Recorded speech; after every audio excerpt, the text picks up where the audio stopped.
Previous video था, ठीक है, उसके अंदर हमने Faraday second law of electrolysis के बारे में देख लिया। देखो फैराडे जो सेकंड लॉ और फर्स्ट लॉ में डिफरेंस क्या होता है, फैराडे फर्स्ट लॉ से न्यूमेरिकल पार्ट बहुत ज़्यादा यूज होता है, लेकिन वही जो मेरे पास फैराडे सेकंड लॉ ऑफ जो इलेक्ट्रोलिसिस होता है बेसिकली वहाँ पे न्यूमेरिकल पार्ट हमारा एक बहुत ना के बराबर होता है, ठीक है। फिर भी मैं एक क्वेश्चन वहाँ पे करा दूंगा, अभी नहीं बहुत लास्ट में, अभी तो मैं यहाँ पे नेक्स्ट एक नया टॉपिक यूज करा फैराडे सेकंड लॉ। देखो हमें बस वहाँ पे स्टेटमेंट पूछ सकता है, ज़्यादा से ज़्यादा पूछना चाहता है। ये एक तरीके से क्या है कि हमें यहाँ पे बस थोड़ा सा यहाँ पे बताया गया, जब हायर स्टडीज में जाओगे, सीरियस मजाक नहीं करा, हायर स्टडी में अगर तुम केमिकल इंजीनियरिंग वगैरह लेते हो, इन दैट केस बेसिकली क्या होता है कि फैराडे मीन केमिस्ट्री पूरा वहाँ पर डिटेल के अंदर पढ़ना पड़ता है। ऐसे ठीक है इंजीनियरिंग में भी होता है, मतलब देखो फिजिक्स केमिस्ट्री मैथ्स तो कभी पीछा नहीं छोड़ता है, इंजीनियरिंग में भी मैथ्स हमेशा रहता है। जो अभी पढ़ रहे हैं ना, ये एक तरीके से बच्चे एकदम छोटी छोटी चीज़ें, इसके हायर लेवल यहाँ ये एक तरीके से बेस है, इसके आगे का जो पार्ट है ना, पोर्शन है, वो देख के घबरा जाएगी कि हो क्या रहा है यहाँ पे। एनीवेज तो जो भी है, तो फैराडे फर्स्ट लॉ हमारे लिए इंपॉर्टेंट है। Faraday first law of electrolysis का हमें स्टेटमेंट अच्छे से पता, क्योंकि एग्जाम में पूछ लेता है, डायरेक्टली पूछ लेता है क्वेश्चन, मजाक नहीं करो कि state Faraday first law of electrolysis, तो क्या करो वहाँ पे थोड़ा ना ऐसे लोग कि जितना ज़्यादा मैं मास जमा सॉल्यूशन के अंदर डालूंगा उतना ज़्यादा क्या होगा मेरे पास जो चार्ज होगा वो वहाँ का डिपॉजिट होगा। ये तो हमारे लैंग्वेज में स्टैंडर्ड जो मेरे पास लैंग्वेज है वो तो मैं ऑलरेडी डिस्कस कर चुका हूं। कौन सा था, देखो फैराडे फर्स्ट लॉ में, एक सेकंड फैराडे फर्स्ट लॉ मैंने जो स्टैंडर्ड प्रॉपर जो स्टैंडर्ड बताया था वो अच्छे से हमें याद होना चाहिए कि हाँ भैया फैराडे फर्स्ट लॉ का हमारा ये द मास ऑफ सब्सटेंस जो यहाँ से लेके एकदम प्रॉपर स्टैंडर्ड, अगर एग्जाम में आता है state Faraday first law of electrolysis तो क्या लिखोगे तुम, तो ये पूरा यहाँ से लेके यहाँ तक स्टैंडर्ड हमें यहाँ पे पूरा लिखना पड़ता है। देन हमने देखा था Faraday second law of electrolysis देखा था। Faraday second law of electrolysis क्या होता है, बेसिकली हमें क्या बोलता है, देखो उसको समझाने का जो इसका समझाने का तरीका है, Faraday second law of electrolysis को बहुत सारे अलग अलग तरीके होते हैं, बट एक चीज़ हमेशा देखना, Faraday second law of electrolysis ये बोलता है अगर कोई भी दो लो या फिर दो से ज़्यादा कितने भी तुम कंटेनर लो, उन सब में अगर सेम करंट पास कराओ एट सेम टाइम पे, इन दैट केस क्या होता है जो उसका मास होता है वो डायरेक्टली प्रोपोर्शनल होता है किसके इक्विवेलेंट वेट के। वही मैंने यहाँ पे लिखा है, तुम चाहो तो M1/M2 equal to E1/A2 equal to so and ऐसे चलता जाएगा, या फिर तुम इसको बुक वाले बहुत अलग अलग तरीके से भी लिखते हैं, बट जो मैंने बताया ना उसको एक बार अच्छे से पढ़ लेना, क्लियर हो जाएगा। एक पॉइंट और बताना चाहूंगा कि यहाँ पे जो क्वेश्चन अगर अच्छे लेवल का जो क्वेश्चन बता रहा है, करंट सेम कहाँ होता है, याद करो बचपन में 10th क्लास में सीरीज और पैरेलल पढ़ा होगा इलेक्ट्रिक करंट में, ऐसा कुछ चैप्टर था, हमारा फर्स्ट चैप्टर था फिजिक्स में अपना 10th क्लास में इलेक्ट्रिक करंट नाम से, उसमें series combination and parallel combination कुछ वर्ड तो सुना होगा ना, सीरीज एंड पैरेलल कॉम्बिनेशन। तो देखो सीरीज कॉम्बिनेशन क्या होता था कि जितने भी रेजिस्टेंस है, अगर रेजिस्टेंस को मैं सीरीज में जोड़ रहा हूँ मीन्स एक लाइन के अंदर जोड़ रहा हूँ तो बेसिकली क्या तो वो सीरीज कॉम्बिनेशन कहा जाता है। वही पैरेलल मतलब पैरेलल कॉम्बिनेशन होता है मींस एक दूसरे के अपोजिट। ये देखो ये क्या हो गया बेसिकली पैरेलल कॉम्बिनेशन, ये दोनों आपस में कैसे पैरेलल, ये दोनों आपस में कैसे पैरेलल, ये आपस में कैसे सीरीज। तो यहाँ पे हमारे पास वहाँ पे एक चीज बताया जाता था, सीरीज कॉम्बिनेशन के अंदर जो करंट होता है वो क्या होता है सेम होता है, वहीं जो पैरेलल कॉम्बिनेशन होता है पैरेलल कॉम्बिनेशन के अंदर क्या होता है पोटेंशियल डिफरेंस सेम होता है बट करंट क्या होता है डिफरेंट होता है। तो एक बार याद रखना कि यहाँ पे करंट सेम हो रहा है मीन्स यहाँ पे कनेक्टेड कैसे होंगे लोग सीरीज में, यहाँ पे लिख भी लेना अगर यहाँ पे कोई पॉइंट हो, वो all are connected in series. देखो सीरीज में कनेक्टेड होने क्यों, all are connected in series, why in series, यहाँ पे मैं क्वेश्चन लिखता हूँ why in series, because in series current is same. एक एडिशनल पॉइंट अगर वहाँ पे कहीं स्पेस वगैरह हो तो वहाँ पे लिख लेना। देखो यहाँ पे जितने भी मेरे पास कंटेनर को जितने भी मैं कनेक्ट करूँगा आपस में बैटरी से, वहाँ पे क्या होगा सब में क्या होगा जो करंट होगा क्या होगा सब में अगर मैं सेम अप्लाई करता हूँ वही सेम टाइम पे, ये नहीं कि पहला मैंने कंटेनर लिया उसके अंदर चलो मैंने 2 एम्पियर करंट लेता हूँ, फिर मैं दूसरे कंटेनर पर गया फिर मैंने बोला चलो उसको थोड़ा टाइम बाद उसको 2 एम्पियर करना है। एक ही टाइम पर अगर तुम सारे कंटेनर को एक साथ कनेक्ट करते हो एंड उसमें सेम करंट देते हो, इन दैट केस क्या जो मास होता है तुम्हारा वो डायरेक्टली प्रोपोर्शन होता है, तो जो मास होता है वो डायरेक्टली प्रोपोर्शन होता है किसके इक्विवेलेंट वेट के। इक्विवेलेंट वेट के लिए मैंने बताया था molar mass divide by x होता है, बट मोस्ट ऑफ केस में जो एक्स होता है हम उसको नेगलेक्ट करते हैं कब अगर मेरे पास एनोड गिवन हो, कैथोड क्वेश्चन में गिवन हो, देन मेरे पास कुछ थ्योरेटिकल टाइप का क्वेश्चन, इन दैट केस में क्या तो हमेशा कोशिश करता हूँ कि जो एक्स है उसको मैं नेगलेक्ट कर दूँ, दैट्स इट, हमारा काम क्या होता है निपट जाता है। अब ये तो Faraday second law of electrolysis था, तो यहाँ पे हमारा Faraday first law Faraday second law of electrolysis complete हो। यहाँ पे न्यूमेरिकल जो पार्ट है प्लीज उसको ध्यान से एक बार देखना क्योंकि यहाँ से डायरेक्ट क्वेश्चन हमारे पास पूछा जाता है। 5 मार्क्स का क्वेश्चन फैराडे इलेक्ट्रोकेमिस्ट्री से आना श्योर है, या तो तुम्हें नर्स इक्वेशन का दे देगा, कुछ भी दे सकता है वहाँ पे। देखो 5 मार्क्स का क्वेश्चन ये ऐसा नहीं बनाता कि एक ही क्वेश्चन को, नहीं वो 5 मार्क्स के क्वेश्चन मैं बार बार रिपीट करता हूँ, बेसिकली क्या टुकड़े टुकड़े में तुम्हें तोड़ तोड़ के देता है क्वेश्चन, ठीक है, इसलिए प्लीज ध्यान से इसको पढ़ना। अब जो हमारा बेसिकली इस पर मैं क्वेश्चन एक करा दूँ, एक क्वेश्चन कराऊंगा इस पर ज़्यादा नहीं क्योंकि ये हमारा उतना काम का नहीं है। ये बेसिकली क्या रेजिस्टेंस है, ये क्या है हमारे पास सीधे सीधे क्या रेजिस्टेंस है। तो देखो हमारे पास जो अगला जो टॉपिक है वो पूरा डिफरेंट है, इस पर मैं एक क्वेश्चन करा दूंगा लास्ट में बट अभी नहीं। अब जो हमारा बेसिकली जो टॉपिक है वो क्या जो जितना अभी तक हमने पढ़ा उन सबसे क्या होना सबसे क्या और डिफरेंट होने वाला है। क्यों डिफरेंट होने वाला है, क्योंकि यहाँ पे ना थोड़ा सा करंट इलेक्ट्रिसिटी के जो टर्म्स होते हैं ना वो यहाँ पे यूज होना है। मीन्स बचपन में पढ़ाओ कुछ टर्म्स सुना, देखो पढ़ाओ अगर भूल गया हो एनीवेज डरना मत कि यार मुझे तो बचपन की चीज़ याद नहीं है, अभी कैसे मैं सब कुछ यहाँ पे डिटेल में बताऊंगा। यहाँ पे मतलब समझो जो करंट से रिलेटेड जो भी टर्म्स हो, जैसे हमारे पास रेजिस्टेंस हो गया, रेजिस्टिविटी हो गया, फिर कंडक्टेंस हो गया, ये सारे टर्म्स के बारे में हम यहाँ पे कुछ सीखना होगा। तो स्टार्ट करते हैं अपना नेक्स्ट जो टॉपिक का नाम है हमारे पास इलेक्ट्रोलाइटिक कंडक्टर्स, इलेक्ट्रोलाइटिक लाइटिक पूरा यहाँ पे इलेक्ट्रिसिटी से रिलेटेड जो भी यहाँ पे टर्म्स हम होता था ना बचपन में पढ़ा होगा, रेजिस्टेंस रेसिस्टिविटी सब कुछ यहाँ पे हम देखें। बस यहाँ पे थोड़ा सा यहाँ पे डिफरेंट होना है, क्या डिफरेंस होना है वो हम देखेंगे।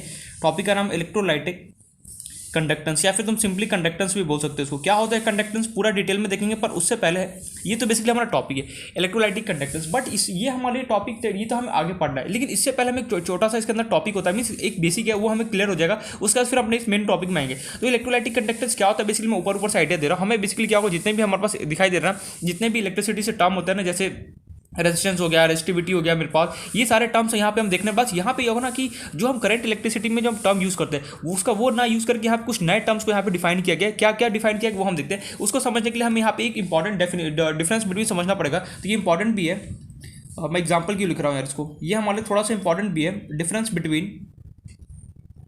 बिटवीन शॉर्ट फॉर्म लिखा हूँ, difference between metallic conductor, spelling गलत, difference between metallic conductor and electrolytic. ये मतलब कि अगर ये समझ में आएगा ना तभी जाके टॉपिक समझ सकते हो। Difference between metallic conductor and electrolytic conductor, ये बोर्ड में बेसिकली पूछ भी सकता है, डायरेक्टली भी पूछ लेता है कि बताओ कि डिफरेंट मेटालिक कंडक्टर और इलेक्ट्रोलाइटिक कंडक्टर में क्या डिफरेंस है, या फिर बोलता है write down the some points regarding metallic conductor and electrolytic conductor, ये पूछ सकता है बेसिकली। तो यहाँ पे सबसे पहले तो हमें डिफरेंस देखना है कि मेटालिक एंड इलेक्ट्रोलाइटिक कंडक्टर में डिफरेंस क्या होता है। सबसे पहले तो यहाँ पे वही अपना जो बचपन से करते हो डिफरेंस लिखने के लिए, मेटालिक कंडक्टर को एक साइड, मेटालिक कंडक्टर एंड दूसरे साइड सिंपली तुम बना दो इसको electrolytic conductor.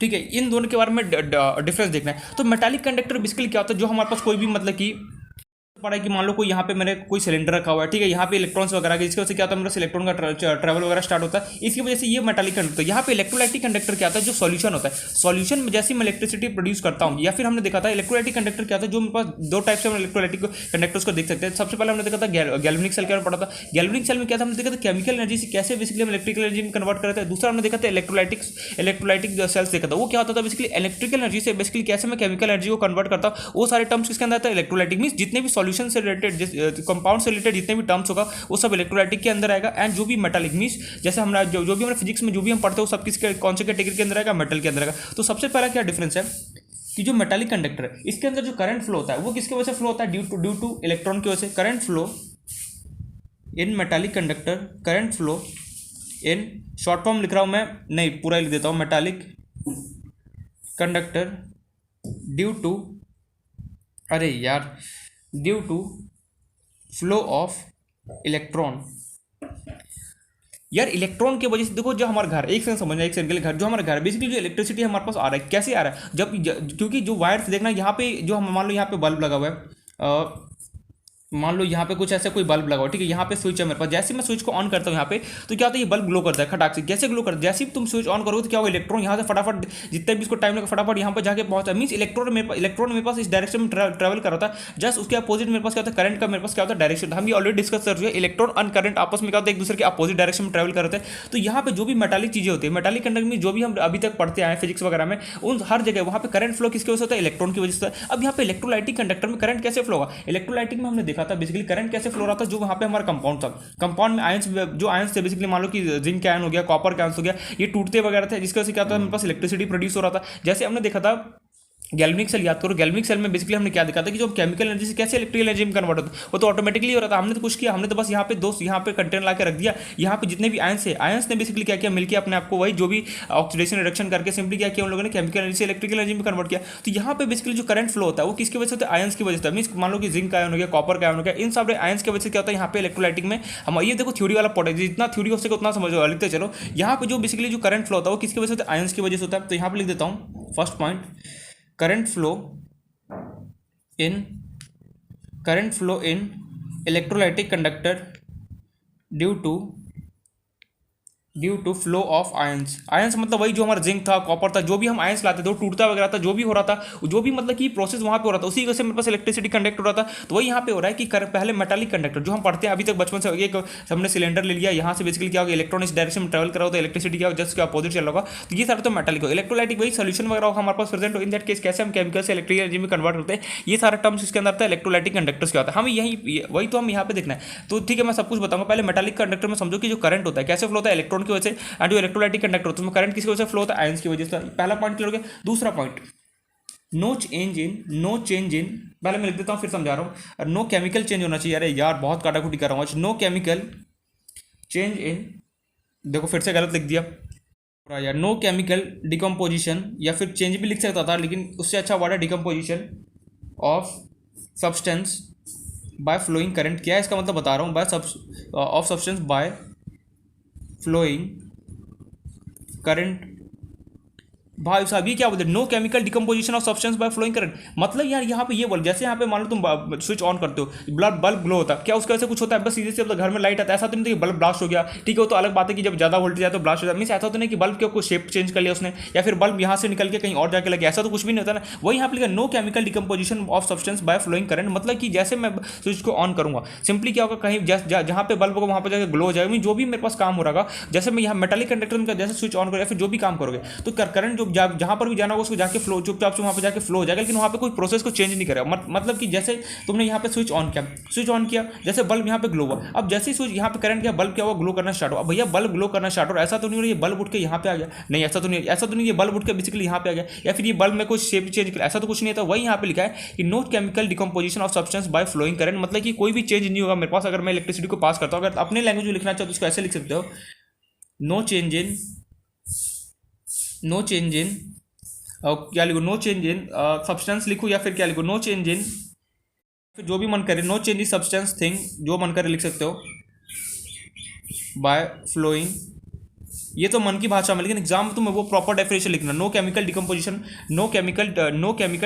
Of substance by flowing current. मतलब कि यहाँ पे अगर मेरे पास जो इलेक्ट्रिसिटी अगर पास कराता हो, इसके वजह से क्या होता है, कोई भी मेरे पास चेंजेस वहाँ पे कर नहीं होता। जिसका जो काम है सिंपली वो काम करता है और अपना जैसे ऑफ करोगे निकल। जैसे फ्रिज है, तुमने फ्रिज को जैसे रेफ्रिजरेटर है उसको ऑन किया तो क्या होता है, उसका काम है कोल्ड करना। अब कोल्ड करने का ऐसा तो नहीं कि फ्रिज यहाँ से और डांस करना स्टार्ट कर देंगे, ऐसा तो नहीं है। ऐसा तो नहीं कि फ्रिज दो टुकड़ों में टूट गया, बिल्कुल भी ऐसा तो भी नहीं है। तो ये वही होता है कि अगर मेटालिक कंडक्टर मीन इस टाइप का कैटेगरी होता है, अगर इसके अंदर तुम करंट को पास करो तो यहाँ पे कोई भी केमिकल चेंज क्या होता नहीं है होता है। लेकिन जस्ट उसका अपोजिट क्या होता है, इलेक्ट्रोलाइटिक में होता है।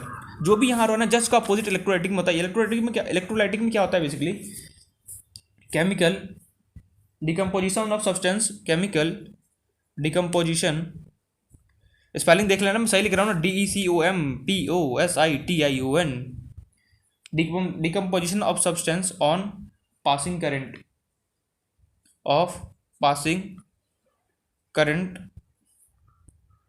Chemical decomposition of substance occurred लिख लेना यहाँ पे। क्या हो रहा है यार, ऑन पासिंग करंट। जैसे यहाँ पे मैं क्या करूँगा, इलेक्ट्रोलाइटिक में क्या होता है देखना, ध्यान से देखा था तुमने कि जैसे ही तुम यहाँ पे सर्किट था, यहाँ पे जैसे ही बेसिकली मैं क्या करता था, जैसे मैं करंट को यहाँ पे पास करता था, यहाँ पे जो भी कंपाउंड टूट जाता था, मीन इधर से उधर बिखर गया, मीन जो, लेकिन प्रोसेस तो होता है कुछ ना कुछ डिफरेंट तो हो जाता था। जैसे तुम यहाँ पे इलेक्ट्रोलाइटिक में क्या होगा, जैसे तुमने सिंपली मान लो कोई भी तुम्हारा कंटेनर, जैसे तुम यहाँ पे इलेक्ट्रिसिटी को पास कर देते जो इलेक्ट्रोड, उसमें वाइब्रेशन होता था, जिसकी वजह से क्या होता था, जो इलेक्ट्रोड है वो क्या होता, सॉरी इलेक्ट्रोड बोल रहा हूँ, जो कंपाउंड्स है वो क्या होता था बेसिकली टूट जाता। तो यहाँ पे चेंज तो हो रहा है ना, वही यहाँ पे लिखा chemical decomposition of substance occurred on passing current. मतलब कि अगर मैं करंट को वहाँ से पास करता हूँ उसके केमिकल रिएक्शन से, तो क्या होता है, कुछ ना कुछ चेंजेस मेरे पास श्योर 120% होना ही है। ये पॉइंट क्लियर हो गया। थर्ड पॉइंट बेसिकली होता है रेजिस्टेंस इंक्रीज।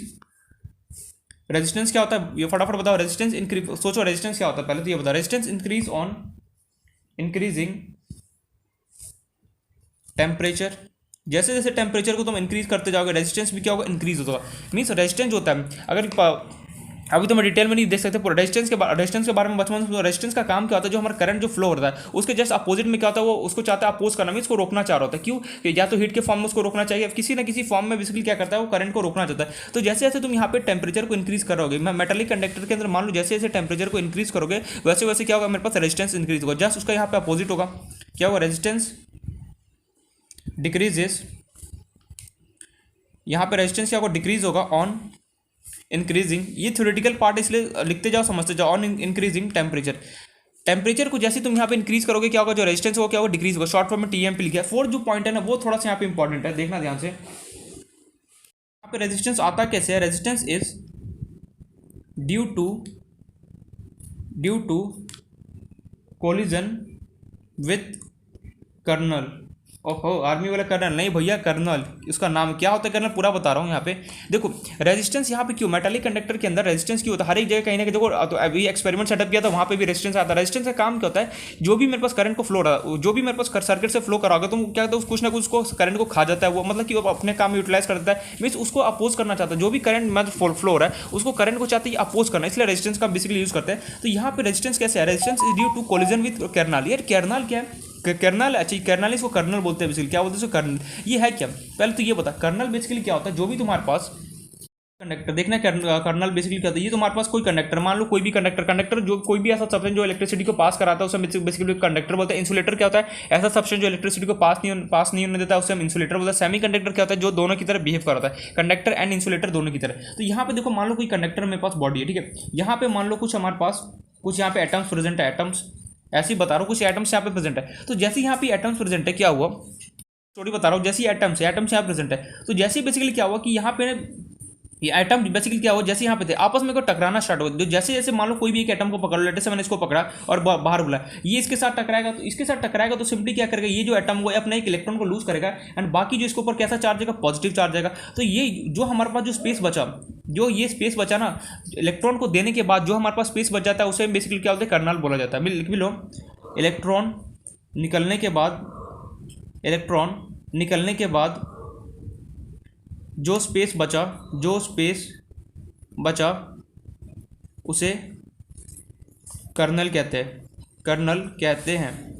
ठीक है, लिख लेना जो भी, मतलब कि मान लो कोई ये आपस में सारे एटम, जैसे कंडक्टर के अंदर बेसिकली क्या होगा, बहुत सारे एटम्स प्रेजेंट होगा। मान लो मैंने एटम बहुत सारे लेके रख दिया उसके अंदर, अब जैसे ही मैंने उसको रखा वो आपस में टकराना स्टार्ट, दुम टकराना स्टार्ट हो गया। जैसे ही आपस में लोग टकरा रहे हो क्या होगा, यहाँ से इलेक्ट्रॉन सबका निकल रहा होगा, टोडो इलेक्ट्रॉन बेसिकली निकल रहा होगा। ये इलेक्ट्रॉन बेसिकली जो निकल रहा होगा, इलेक्ट्रॉन निकलने के बाद अब मान जैसे ये है, अगर इसने इलेक्ट्रॉन को अपना, इसके पास क्या था, ये मान लो कोई एटम है, इसने अपना अगर इलेक्ट्रॉन को लूज कर दिया, उसको चार्ज कैसे जगह, पॉजिटिव चार्ज जगह। तो ये जो स्पेस जो बच गया इसे हम बेसिकली बोलते हैं कर्नल। इसी की वजह से क्या होता है, जो रेजिस्टेंस होता है ना वो हमारे पास अक्कर होता है। Means resistance is due to collision with kernel, मतलब कि जैसे जैसे जो यहाँ पे एटम्स है, एटम जैसे जैसे आपस में कोलाइड कर रहे होते हैं बेसिकली, तो क्या होता है उनसे इलेक्ट्रॉन निकल जाता है, निकलने के बाद बेसिकली क्या होता है, कर्नल में स्पेस जो बच जाता है उसमें क्या होता है, कर्नल बोलते हैं। उसी के से क्या होता है, मेरे पास रेजिस्टेंस अगर होता है, वही यहाँ पे मैंने पॉइंट लिखा है। I hope so point clear हो गया। अब इसके अंदर क्या होता है, इसके अंदर रेजिस्टेंस कैसे डेवलप होता है वो हम देखते हैं। अपोजिट है, यहाँ पे रेजिस्टेंस जो होता है, resistance is develop due to interaction. यार इंटरेक्शन मतलब आपस में मिलना। जो यहाँ पे जो रेजिस्टेंस होता है ना वो कैसे यहाँ पे मतलब कि जनरेट होता है, जो आपस में जो ये लोग क्या होता है मिलते हैं, कैसे मिलेंगे वो दिखाता हूँ। तो सॉल्यूट का मिलना, सॉल्यूट का मिलना, जिसके वजह से क्या होता है, मेरे पास रेजिस्टेंस डेवलप होता है। या फिर सॉल्वेंट का मिलना, कैसे मैं पूरा प्रोसेस बता रहा हूँ। सॉल्वेंट का मिलना, सॉल्यूट यहाँ पे इंटरेक्शन लिख लो, मिलना को इंटरेक्शन लिखना तो भूल ही गया मैं, यहाँ पे अगेन इंटरेक्शन। फिर तीसरा मान लो सॉल्वेंट और कहीं पे सॉल्यूट मिल रहे हैं, सॉल्वेंट एंड सॉल्यूट इंटरेक्शन। तो मीन्स यहाँ पे जो रेजिस्टेंस मेरे पास इलेक्ट्रोलाइटिक कंडक्टर में जो डेवलप होता है वो किसके वजह से डेवलप होता है, बेसिकली जो सॉल्यूट मिल रहे होते हैं, सॉल्वेंट या फिर सॉल्यूट मिल रहे होते हैं, इनके वजह जो आपस में मिल रहा होता है इसी वजह से क्या होता है, मेरे पास इंटरेक्शन आ गया। यार मिलेंगे कैसे, जैसे मान लो मेरे पास कोई सॉल्यूशन है, पहले एक बात बताओ सॉल्यूट होता क्या है। पहले तो यार मुझे ये नहीं पता कि सॉल्यूट क्या होता है। यार सॉल्यूट होता है जो भी कोई सॉल्यूशन जिसके अंदर जो भी चीज़ कम अमाउंट में प्रेजेंट होता है उसे मैं सॉल्यूट बोलता हूँ। जो ज़्यादा अमाउंट में प्रेजेंट होता है बेसिकली हम उसे क्या होता है, सॉल्वेंट बोलते हैं। अच्छा कैसे देख, जैसे नींबू पानी है, जैसे सॉल्ट वाटर, तो वाटर इसमें से बताओ नींबू पानी के अंदर बेसिकली सॉल्यूट कौन होगा, सॉल्वेंट कौन होगा। तो सीधे सी बात है, जो नींबू पानी है बेसिकली उसके अंदर वाटर मेरे पास क्या होता है ज़्यादा अमाउंट होता है, तो वो क्या होगा, मेरा सॉल्वेंट की तरह काम करेगा। एंड जो हमारा नींबू है, मीन्स जो हमारा नींबू है बेसिकली किसकी तरह काम करेगा, सॉल्यूट के अंदर, सॉल्यूट की तरह बिहेव करेगा। क्यों, क्योंकि देखो जिसका ज़्यादा अमाउंट, जो ज़्यादा अमाउंट में प्रेजेंट होता है उसे बोलते हैं सॉल्वेंट, जो कम अमाउंट में प्रेजेंट होता है सॉल्यूशन की तरह मैं उसे बोलता हूँ सॉल्यूट। जैसे अपना जो लेटर से मान लो कि शुगर और वाटर का सॉल्यूशन, मीन्स पानी और हमने शुगर लिया और उसको मिला दिया, तो बताओ इसमें सॉल्यूट और सॉल्वेंट कौन होगा। तो यार मुझे पता है जो शुगर को मैंने यहाँ पे और वाटर के साथ मिक्स कर दिया, तो सिंपली जो शुगर होगा उसका अमाउंट क्या कम होगा, तो वो किसकी तरह बिहेव करेगा, सॉल्यूट की तरह। जो वाटर होगा बेसिकली उसका अमाउंट बहुत ज़्यादा होगा, किसकी तरह बिहेव करेगा, सॉल्वेंट की तरह बिहेव करेगा। जैसे नमक पानी हो, नमक को लो और वाटर के अंदर मिला दो, तो नमक क्या बहुत कम अमाउंट में है तो किसकी तरह बिहेव करेगा, सॉल्यूट की तरह। एंड जो ज़्यादा अमाउंट में बेसिकली होगा वो मेरे पास किसकी तरह बिहेव करेगा, सॉल्वेंट की तरह क्या होगा, बिहेव करेगा। तो ये तो सॉल्यूट एंड सॉल्वेंट के बारे में क्लियर हो गया। अब यहाँ पे जो रेजिस्टेंस डेवलप होता है इलेक्ट्रोलाइटिक कंडक्टर में, किसकी वजह से डेवलप होता है, तो देखो जो सॉल्यूट आपस में मिल रहे, जैसे कोई सॉल्यूशन ले लिया, फॉर एग्जांपल NaCl लिया, या फिर मान लो यहाँ पे कोई भी सोल्यूशन, चलो NaCl का ही ले लेते हैं सोल्यूशन, और यहाँ पे मैंने वाटर को यहाँ पे फिलअप कर दिया, ठीक है।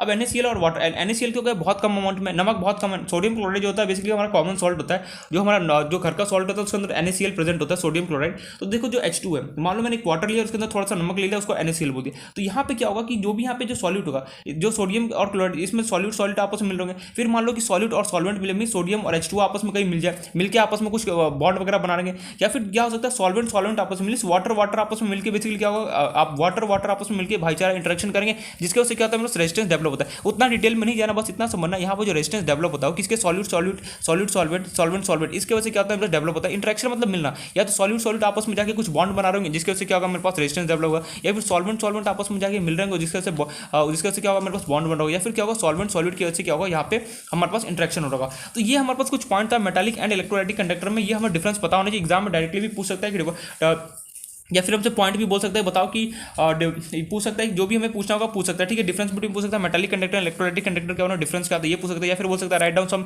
Point regarding metallic and electrolytic conductor. तो ये हमें अच्छे से पूरा पता होना चाहिए। यहाँ पे देखो कुछ भी नहीं है, यहाँ पे कोई भी चार मैंने लिखा है, इससे ज़्यादा क्या लिखा है, अगर लिखाने बैठ गए तो बहुत सारा डेफिनेशन है, मतलब बहुत डिफरेंस होता है, बट हमें 4 याद कर लो काफ़ी होगा। सबसे पहले तो करंट जो फ्लो होता है यहाँ पे, जो हमारे पास जो मेटालिक होता है, मेटालिक में करंट फ्लो होता है इलेक्ट्रॉन की वजह से, इलेक्ट्रोलाइटिक में जो करंट फ्लो होता है वो आयंस की वजह से। दूसरा पॉइंट यहाँ पे अगर टेम्परेचर जैसे जैसे इंक्रीज करोगे रेजिस्टेंस मेरे पास इंक्रीज, पहले छोटे छोटे पॉइंट को पकड़ो, यहाँ पे जैसे जैसे मैं टेम्परेचर को इंक्रीज करूंगा रेजिस्टेंस क्या होगा डिक्रीज होगा इलेक्ट्रोलाइटिक में। तीसरा पॉइंट बेसिकली क्या होगा, यहाँ पे अगर मैं जैसे इलेक्ट्रिसिटी को पास करता हूँ कोई भी केमिकल चेंज नहीं होता, उसको मैंने चेंज को हम डिकम्पोजिशन बोलते हैं। इलेक्ट्रोलाइटिक में क्या होता है, जैसे तुम करंट को पास करो वहाँ पे कुछ ना कुछ क्या होगा केमिकल चेंज अकर हो जाता है। चौथा पॉइंट बेसिकली क्या है यहाँ पे, जो यहाँ पे हमारे पास क्या होता है रेजिस्टेंस होता है, रेजिस्टेंस डेवलप क्यों होता है, कोलिजन विद कर्नल बेसिकली क्या होता है कि जितने भी एटम्स प्रेजेंट होते हैं कंडक्टर वो सब आपस में टकरा रहे हैं, जिसके वजह से क्या होता है इलेक्ट्रॉन लूज होता है, इलेक्ट्रॉन लूज होने से क्या होता है जो स्पेस बच गया उसे हम कहते हैं कर्नल बोलते हैं। तो यहाँ पे रेजिस्टेंस जो डेवलप होता है वो सॉलिड के इंटरेक्शन में सॉलिड आपस में मिल रहे हैं, सॉल्वेंट मिल रहा होगा, या फिर सॉल्वेंट अगर आपस में मिल रहे हैं, इन तीनों में से कोई केस हो रहा होगा, इन इसकी वजह से क्या होगा हमारे रेजिस्टेंस को डेवलप होता है। ये पॉइंट हम क्लियर। अब यहाँ पर ना देखो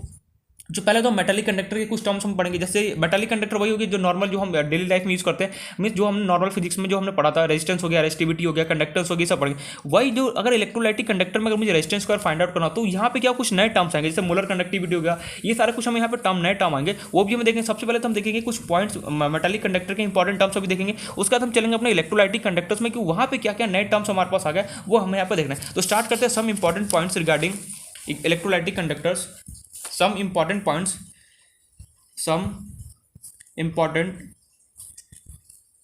points regarding इलेक्ट्रोलाइटिक कंडक्टेंस। मैं ना तो मेटालिक ले रहा हूँ ना मैं बेसिकली इलेक्ट्रोलाइटिक ले रहा हूँ, मैं दोनों को कंबाइन करके ले रहा हूँ इलेक्ट्रोलाइटिक कंडक्टेंस। कुछ इंपॉर्टेंट हमें पॉइंट्स देखना है। तो सबसे पहले हम देखते हैं रेजिस्टेंस बेसिकली क्या होता है, पहले तो फॉर्मूला बताओ, बचपन से बहुत सुनते आओगे, करंट का फॉर्मूला तुम्हें पता चली गया क्या होता है कि चार्ज अपॉन टाइम क्या होता है करंट होता है। बस ये रेजिस्टेंस का फॉर्मूला क्या होता है फटाफट ये बता दो पहले मुझे, फॉर्मूला क्या होता है यार, फॉर्मूला क्या होता है मुझे नहीं पता। तो देखो यहाँ पे ध्यान से, तो फर्स्ट जो हमारा टर्म है बेसिकली उसका नाम है रेजिस्टेंस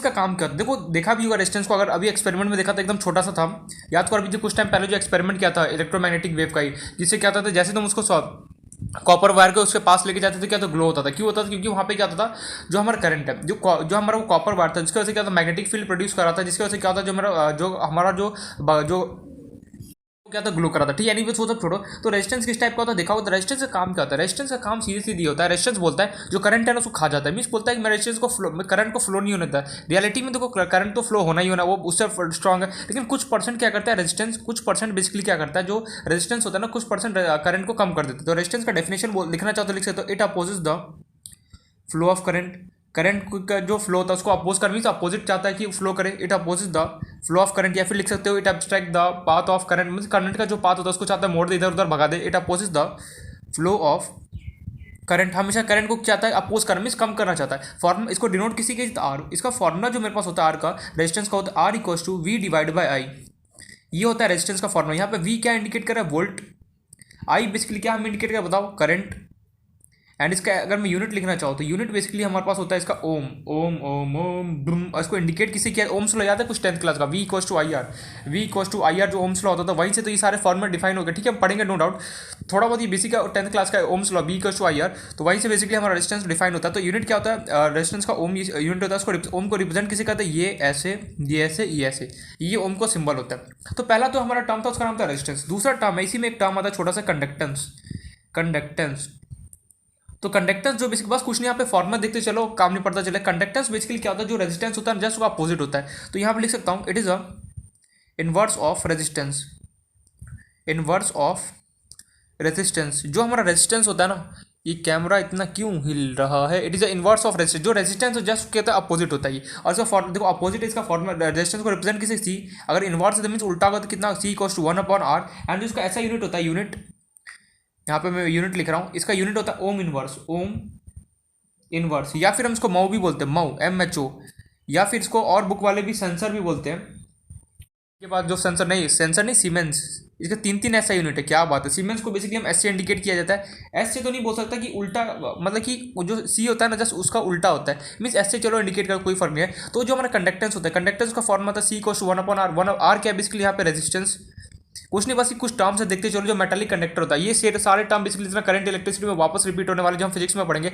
रेजिस्टेंस हो गया, कंडक्टर्स हो गया, फिर स्पेसिफिक रेजिस्टेंस हो गया, रेजिस्टिविटी हो गया, सारा कुछ यहाँ पे डिफाइन होने वाला है। तो देखते चलो, सी को क्या था 1/r, वो आर क्या होता है बेसिकली रेजिस्टेंस, कंडक्टेंस क्या होता है रिवर्स होता है किसका, रेजिस्टेंस का। ऐसा यूनिट क्या होता है, ओम इनवर्स बोलो, मऊ बोलो, सीमन बोलो, सारा एक ही बात है। अब थर्ड जो है वो यहाँ पे हमारे पास है, जो यहाँ पे टर्म यूज होता है बेसिकली उसका नाम है स्पेसिफिक। देखो यहाँ पे हमें कुछ, यहाँ पे कहीं एक्सपेरिमेंट वगैरह नहीं करना है, ये सब जो लैब्स के अंदर एक्सपेरिमेंट होता है ना, वहाँ पे हमें ये सब कुछ रखा होता है जिसका हमें टर्म्स का थोड़ा सा नॉलेज होना चाहिए। इसलिए मैं यहाँ पे सारे टर्म्स को बता रहा हूँ करके। नेक्स्ट जो हमारा टर्म उसका नाम है स्पेसिफिक रेजिस्टेंस। यार ये स्पेसिफिक रेजिस्टेंस क्या, सुनते हुए होगा बचपन से, लेकिन उसका नाम नहीं पता। इसको और क्या बोलते हैं, रेजिस्टिविटी। कुछ याद है resistivity, 10th class, resistivity R equals to rho L by A, resistivity.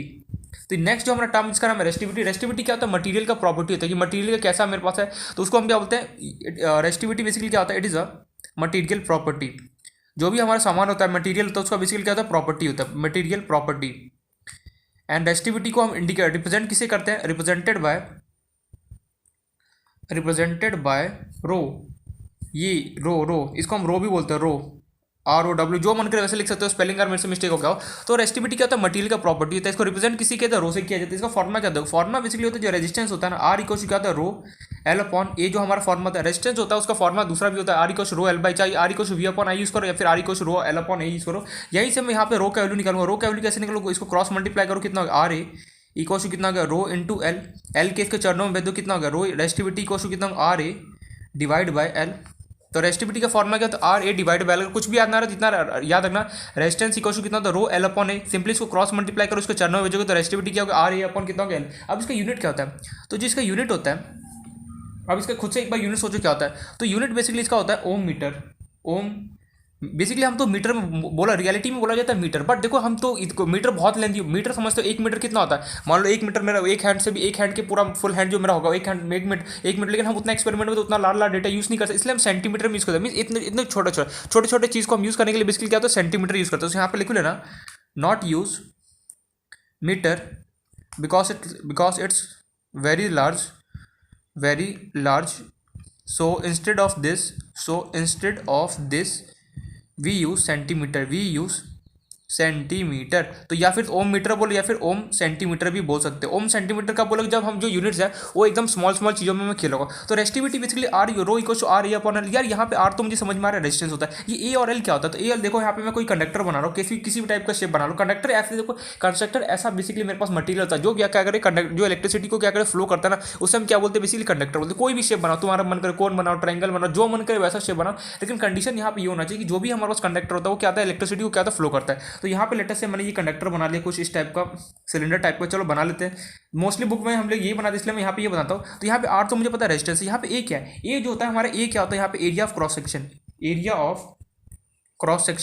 यानी क्रॉस सेक्शन का एरिया क्या होता है, स्पेलिंग देख रहे, CROSS, क्रॉस सेक्शन। तो क्रॉस सेक्शन मतलब ये जो एरिया ना हमारा, ये सर्कल वाला जो एरिया, इसको यही हमारा क्या होता है, इसका एरिया ऑफ क्रॉस सेक्शन बोला जाता है। ये जो सर्कल वाला जो एरिया ना, इसे हम क्या बोलते हैं, एरिया ऑफ क्रॉस सेक्शन बोला जाता है। एल क्या होता है बेसिकली यहाँ पे, लेंथ। एल क्या होता है बेसिकली, लेंथ। ये जो यहाँ से यहाँ तक जो है, ये बेसिकली क्या होता है, एल को हम इंडिकेट करते हैं। लेकिन ये तो बेसिकली हो गया मेरे पास मेटालिक कंडक्टर में, ये सारी बातें मेटालिक कंडक्टर। लेकिन अगर यहाँ पे अगर मैं रेजिस्टिविटी की बात करूँ, अगर मैं देखो, अगर रेजिस्टिविटी को अगर मैं इलेक्ट्रोलाइटिक कंडक्टर में अगर मैं लिखना चाहूँ, इन दैट केस बेसिकली क्या होगा, सब कुछ पलट जाएगा। फॉर्मुला तो मेरे पास वही रहेगा, rho equal to R A upon L. ये दिस यहाँ पे लिख देता हूँ, this is for metallic conductor. हम नॉर्मल जो हमारा कंडक्टर होता है उसके बारे में बात करो, मेटालिक कंडक्टर का ये फॉर्मुला मेरे पास, कि रो इक्वल टू कितना होता है आर ए अपॉन एल, जो ए होता है basically area of cross section होता है, एल जो बेसिकली होता है क्या होता है लेंथ ऑफ क्या होता है कंडक्टर होता है जो भी है। लेकिन यहाँ पे जो ए है एल फॉर्मुला यही रहेगा, लेकिन यहाँ पे जो फॉर्मुले का जो मीनिंग है ना वो यहाँ पे चेंज हो जाएगा किसके अंदर इलेक्ट्रोलाइटिक कंडक्टर। देखते अब हम देखते हैं इलेक्ट्रोलाइटिक कंडक्टर में यही फॉर्मुला क्या होगा इलेक्ट्रोलाइटिक कंडक्टर। इलेक्ट्रोलाइटिक कंडक्टर के अंदर बेसिकली फॉर्मुला तो अभी भी मेरे पास R equal to rho A upon L ही रहने वाला है, लेकिन बेसिकली जो हमारा इलेक्ट्रोलाइटिक कंडक्टर होगा वहाँ पे चेंज हो जाएगा। तो मैं लिखता हूँ फॉर इलेक्ट्रोलाइटिक कंडक्टर, नोट डाल के यहाँ पे स्टार्ट करो, A area and length for electrolytic conductor. For electrolytic short form इसी लिख दूँ, मीन्स एरिया ए, और जो यहाँ पे ए मेटालिक कंडक्टर होगा तो यहाँ पे ए जो पूछ सकता है एमसीक्यू में, जो मेटालिक कंडक्टर होता है उसमें ए क्या इंडिकेट करता है एरिया ऑफ क्रॉस सेक्शन को इंडिकेट करता है, एल क्या इंडिकेट करता है लेंथ को। हमें एरिया ऑफ क्रॉस सेक्शन में जो सर्कल वाला एरिया है उसमें बेसिकली क्या होता है एरिया ऑफ क्रॉस सेक्शन हमें बोला जाता है, एंड एल क्या लेंथ क्या बेसिकली इस पूरे लेंथ को यहाँ पे इंडिकेट कर। लेकिन इलेक्ट्रोलाइटिक कंडक्टर में फॉर्मुला अभी भी सेम रहेगा, लेकिन ए और एल का जो मीनिंग है वो क्या होगा यहाँ पे डिफरेंट हो जाएगा। क्या मीनिंग हो जाएगा वो देखो ध्यान से, यहाँ पे ध्यान से। ये बेसिकली हो गया मेरे पास टोटल, हमने बनाया कोई कंटेनर, इसके अंदर हमने रखा ये दो हमारे पास इलेक्ट्रोड, इसको अभी ज्वाइन वगैरह नहीं कर रहा हूँ, इसके अंदर मान लो कोई सॉल्यूशन वगैरह, ठीक है। तो यहाँ पे हमें एरिया और एल देखना है, तो जो एरिया होता है बेसिकली वो बताता है हमें, एक सेकंड में इसको थोड़ा सा डार्क बना देता हूँ। हमारे पास यहाँ पे होता है एरिया ऑफ इलेक्ट्रोड्स, जो इनका एरिया है, यहाँ पे रेड से बताता हूँ, ये जो बेसिकली जो एरिया है यहाँ पे, ये जो पूरा एरिया ये कौन इंडिकेट करता है यहाँ पे, ये हम ए को इंडिकेट करता है। और एल हमारे पास क्या होता है डिस्टेंस बिटवीन टू इलेक्ट्रोड, इन दोनों इलेक्ट्रोड्स के बीच में जो डिस्टेंस होता है उसे हम क्या बोलते हैं एल से हम यहाँ पे इंडिकेट किया जाता है। जो हमारा रेसिस्टिविटी इक्वल टू बेसिकली हमारे पास क्या आता है देखो आर एल अपॉन बेसिकली क्या आता है ए, या फिर आर ए अपॉन एल होता है। देखो R A upon A sorry R A upon जो एल होता है, यहाँ पे जो ए होता है बेसिकली ए क्या इंडिकेट करता है एरिया ऑफ इलेक्ट्रोड्स, एंड जो एल होता है एल हमें यहाँ पे क्या इंडिकेट कर रहा होता है जो डिस्टेंस बिटवीन दो इलेक्ट्रोड्स है उसके बीच में जो डिस्टेंस होता है ना उसे हम क्या बोलते हैं एल बोला जाता है। अब इसी सेल को बेसिकली हम कुछ नाम, इसको नामकरण दे दिया कंडक्टिविटी सेल, कंडक्टिविटी। इस सेल को बेसिकली हम क्या बोलते हैं कंडक्टिविटी सेल टाइप बोल दिया। क्यों यहाँ पे कंडक्टिविटी सेल बोला, देखो अब इसका एरिया फिक्स हो गया और उसको इन दोनों बीच का लेंथ, अब लेंथ भी फिक्स कर दिया। मान लो ये दो इलेक्ट्रोड्स है, ठीक है, इसका तुमने एरिया फिक्स कर दिया और लेंथ भी बेसिकली क्या कर दिया फिक्स कर दिया। अब तुम गए अब कंटेनर के अंदर रख दिया, क्या ये एरिया और लेंथ चेंज होगा, बिल्कुल नहीं, ऐसा एज इट इज रहेगा, इसलिए हम बोलते हैं इसको कंडक्टिविटी सेल। तो कंडक्टिविटी सेल का मतलब होता है cell whose area and distance between two electrode is fix, distance between two electrode is fix, उसे हम क्या बोलते हैं कंडक्टिविटी सेल बोलते हैं। यहाँ से इन लोगों ने क्या टर्म डिफाइन कर दिया, इसका नाम था सेल कांस्टेंट। इन लोगों ने यहाँ से वैल्यू निकालना स्टार्ट किया, डिफरेंट टाइप का सेल लिया और यहाँ से इन लोगों ने वैल्यू निकालना स्टार्ट। सेल कांस्टेंट जो बेसिकली होता है वो किस स्केल होता है लेंथ अपॉन एरिया। ये बेसिकली अगर कोई पूछे सेल कांस्टेंट क्या होता है हमारे पास, तो बोलना सीधा लेंथ अपॉन क्या होता है एरिया को हम क्या बोलते हैं सेल कांस्टेंट बेसिकली हमें बोला जाता है। अब सेल कांस्टेंट क्यों बना, देखो यहाँ पे जो ए होता है मैं यहाँ पे अच्छे से बताता हूँ। एल क्या होता है basically distance between two electrodes, दो इलेक्ट्रोड्स के बीच में जो डिस्टेंस होता है उसे क्या बोलते हैं एल बोलते हैं। ए हमारे पास क्या होता है एरिया ऑफ इलेक्ट्रोड। तो मतलब कि यार अगर कोई तुमसे पूछे कि रो इक्वल टू तुम्हें लिख दे आर ए अपॉन एल लिख दी, और तुमसे पूछे कि इलेक्ट्रोलाइटिक सेल के लिए ए और एल का मीनिंग क्या होता है, तुम सिंपली क्या बोलोगे ए जो होता है वो बेसिकली क्या होता है एरिया ऑफ इलेक्ट्रोड होता है, और जो एल होता है बेसिकली वो क्या होता है तुम्हारे पास डिस्टेंस बिटवीन टू इलेक्ट्रोड्स, उसे हम कहते हैं एल बोला जाता है। यार बहुत कंफ्यूजन हो गया, कुछ समझ में नहीं है। मैंने बोला देखो ध्यान से, यहाँ पे अगर मान लो मेरे पास एक तो मेटालिक कंडक्टर होता है जो हम नॉर्मल फिजिकल जो नॉर्मल हम जो कोई भी कंडक्टर जो नॉर्मल जो हम यूज करते हैं उसमें मेटालिक, दूसरा होता है हमारे पास इलेक्ट्रोलाइटिक कंडक्टर जो केमिकल वगैरह चेंज वगैरह करके जो इलेक्ट्रिसिटी वगैरह प्रोड्यूस करता है उसे बोलते हैं इलेक्ट्रोलाइटिक कंडक्टर, ठीक है। अब यहाँ पे जो मेटालिक कंडक्टर के अंदर रो इक्वल क्या होता है आर ए, अरे यार बार लिख देता हूँ आर ए अपॉन एल, और यहाँ पे चलो लिख देता हूँ आर ए अपॉन एल। यहाँ पे ए का मतलब होता है area of cross section, mean जो कंडक्टर है उसका जो क्रॉस सेक्शन एरिया वो, और यहाँ पे एल होता था मेरे पास लेंथ ऑफ कंडक्टर। लेकिन यहाँ पे इलेक्ट्रोलाइटिक कंडक्टर के अंदर बेसिकली फॉर्मुला तो अभी भी सेम रहा, लेकिन यहाँ पे मीनिंग चेंज हो गया। मीनिंग कैसे चेंज हुआ, जो ए है ए यहाँ पे हमें इंडिकेट करा होता है एरिया ऑफ इलेक्ट्रोड को, एंड जो एल हमें इंडिकेट करा होता है क्या डिस्टेंस बिटवीन टू इलेक्ट्रोड। इसी को लोगों ने कुछ एक नया टर्म दे दिया जिसका नाम था सेल कांस्टेंट। सेल कांस्टेंट क्या हो गया लेंथ अपॉन क्या हो गया एरिया। एल बेसिकली होता है लेंथ ऑफ टू एल होता है basically distance between two electrodes, and जो ए होता है बेसिकली क्या होता है एरिया ऑफ इलेक्ट्रोड होता है। आई होप सो ये पॉइंट क्लियर हो गया। अब मान लो और कंडक्टिविटी सेल क्या होता है ऐसा सेल जिसका लेंथ और सॉरी क्या बोल रहा हूँ यार डिस्टेंस बिटवीन टू इलेक्ट्रोड और बेसिकली एरिया अगर फिक्स हो जाए उसे हम क्या बोलते हैं बेसिकली कंडक्टिविटी सेल हमें यहाँ पे बोला जाता है। जो कंडक्टर होता है उसके अंदर बेसिकली ए होता है क्या इंडिकेट कर रहा होता है मेरे पास एरिया ऑफ इलेक्ट्रोड, एंड जो एल होता है बेसिकली वो क्या इंडिकेट कर रहा होता है मेरे पास डिस्टेंस बिटवीन टू इलेक्ट्रोड्स को इंडिकेट कर रहा होता है, ठीक है। ये पॉइंट क्लियर। अब इसका यूनिट अगर देखें सेल कॉन, इसी का नाम दीजिए लोगों ने सेल एल अपॉन ए क्या नाम दिया सेल कॉन्स्टेंट। सेल कॉन्स्टेंट कुछ भी नहीं होता है लेंथ पर यूनिट जो एरिया होता है बेसिकली लेंथ पर unit area of electrolytic cell होता है उसे हम कहते हैं सेल कॉन्स्टेंट बोला जाता है, ठीक है। यहाँ पे इसका अगर मैं यूनिट लिखना चाहूँ तो मीटर में तो हम लेंगे नहीं, तो जो लेंथ होता है लेंथ का ऐसा नहीं नॉर्मल क्या होता है मीटर होता है। वहीं अगर एरिया का मैं नॉर्मल बात करूँ यूनिट तो क्या होता है मीटर स्क्वायर, लेकिन हमें यहाँ पे मीटर में तो लेना नहीं क्योंकि मीटर बहुत ज़्यादा बड़ा हो जाता है, तो सेंटीमीटर में हम खेलना है, तो लेंथ का यहाँ पे यूनिट क्या होगा सेंटीमीटर, एंड जो एरिया होगा उसका क्या होगा सेंटीमीटर स्क्वायर।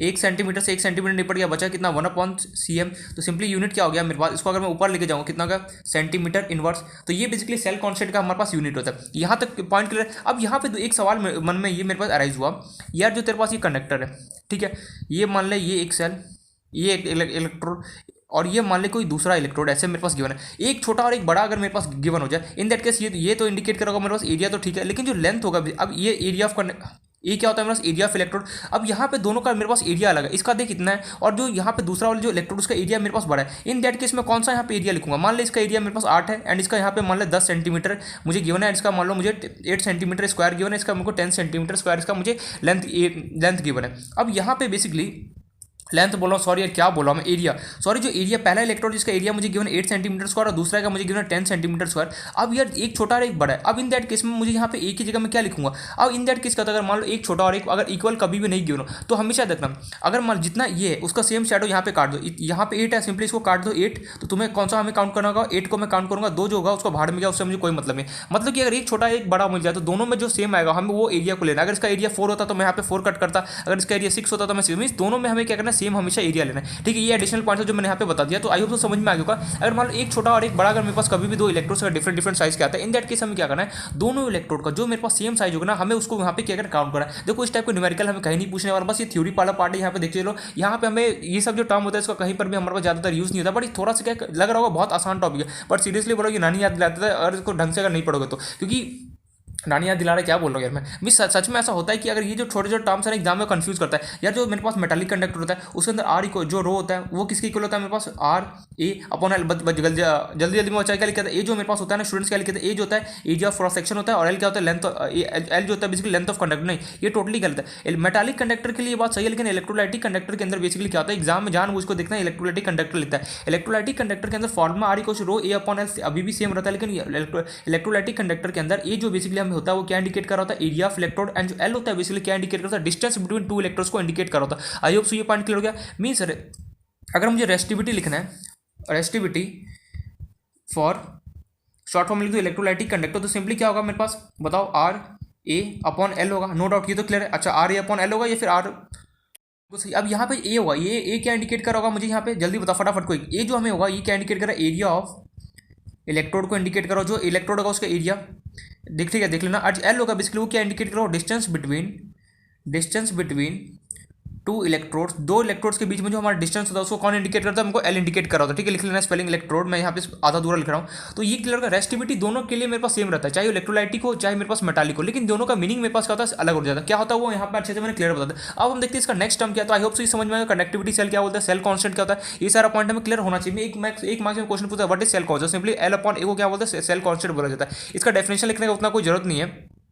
यहाँ पे मॉडिफाई करूँगा। अभी थोड़ा सा एडिशनल पार्ट यहाँ पे बताना चाहूँगा। अगर मान लो मेरे पास इफ एरिया इक्वल्स टू मेरे पास जो इलेक्ट्रोड्स का एरिया मान लो 1 सेंटीमीटर स्क्वायर हो जाए, ठीक है, एंड लेंथ जो मेरे पास है वो लेटर से 1 सेंटीमीटर हो जाए, इन दैट केस रेसिस्टिविटी क्या होगा, तो सिंपली क्या करो, रेसिस्टिविटी को क्या लिखोगे बताओ आर ए अपॉन एल।